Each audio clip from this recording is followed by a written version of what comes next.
Hi friends, welcome to Ravalishri kitchen. ఈరోజు మన వీడియోలో హెల్దీగా నిమిషాల్లో రెడీ చేసుకునే lunch box recipe carrot rice అండి. ఇంట్లో 2 క్యారెట్లు ఉంటే సరిపోతుందండి. ఈ లంచ్ బాక్స్ రెసిపీని ఈజీగా చేసి పెట్టేయచ్చు. ముందుగా ఒక ప్యాన్ పెట్టుకొని అందులో ఒక పావు నూనె వేసుకోవాలండి. నూనె హీట్ అయిన తర్వాత 2 బగారాకులు, 2 దాల్చిన చెక్క, 2 లవంగాలు, 2 ఇలాచి, 2 మిరియాలు వేసుకొని అలాగే పోపు దినుసులు వేసుకోవాలి. జీలకర్ర, ఆవాలు, మినపప్పు, శనగపప్పు. అవి లైట్గా ఫ్రై అయిన తర్వాత 2 పచ్చిమిరపకాయలు, 2 రెమ్మల కరివేపాకు, 1 కప్ ఆఫ్ ఆనియన్స్ వేసుకొని ఫ్రై చేసుకోండి. లైట్గా ఫ్రై అయితే సరిపోతుంది, అంటే ఆనియన్స్ మెత్తబడితే సరిపోతుంది. అలా మెత్తబడిన తర్వాత ఒక 1/2 టీ స్పూన్ పసుపు వేసుకొని పచ్చివాసన పోయేదాకా ఫ్రై చేసుకోండి. అలాగే ఇందులో ఒక 1/2 టీ స్పూన్ అల్లం వెల్లుల్లి పేస్ట్ వేసుకొని అది కూడా పచ్చివాసన పోయేదాకా ఫ్రై చేసుకోండి.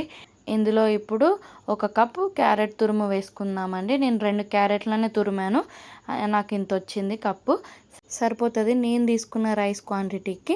ఇందులోనే 1 స్పూన్ ఉప్పు, ఒక 1/2 టీ స్పూన్ కారం, 1 స్పూన్ ధనియాల పొడి, అలాగే ఒక 1/2 టీ స్పూన్ సాంబార్ పొడి వేసుకోండి. చాలా బాగుంటుంది టేస్ట్. ఆ కారం ఉప్పు అంతా క్యారెట్కి పట్టేలాగా కలుపుకోండి, క్యారెట్ తురుముకి. ఇలా కలుపుకున్న తర్వాత ఇప్పుడు మనం 1 కప్ ఆఫ్ రైస్ వేసుకోవాలి. నేను 1 కప్ ఆఫ్ రైస్ తీసుకుంటున్నా కాబట్టి సరిపోతుంది. ఇలా బాగా కలుపుకొని క్యారెట్ తురుమంతా రైస్కి పట్టేలాగా బాగా కలుపుకోండి.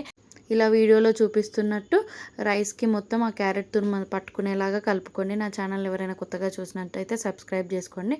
కొంచెం కొత్తిమీర తీసుకొని సన్నగా కట్ చేసుకొని మీద వేసుకోండి.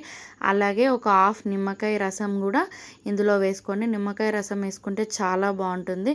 ఇలాగ మళ్ళీ రైస్ని అంతా బాగా కలుపుకోండి, నిమ్మకాయ రసం అంతా బాగా పట్టేలాగా. ఇలా బాగా పట్టేలా కలుపుకున్నాక మన క్యారెట్ రైస్ అయిపోతుందండి. ఇప్పుడు సర్వింగ్ ప్లేట్లోకి తీసుకుందాం. చాలా సింపుల్ రెసిపీ అండి, 10 నిమిషాల్లో అయిపోయే రెసిపీ. లంచ్ బాక్స్లోకి పర్ఫెక్ట్ రైస్ అండి. ట్రై చేసి చూడండి. Subscribe to Ravalishri kitchen. Thank you for watching this video. Thank you.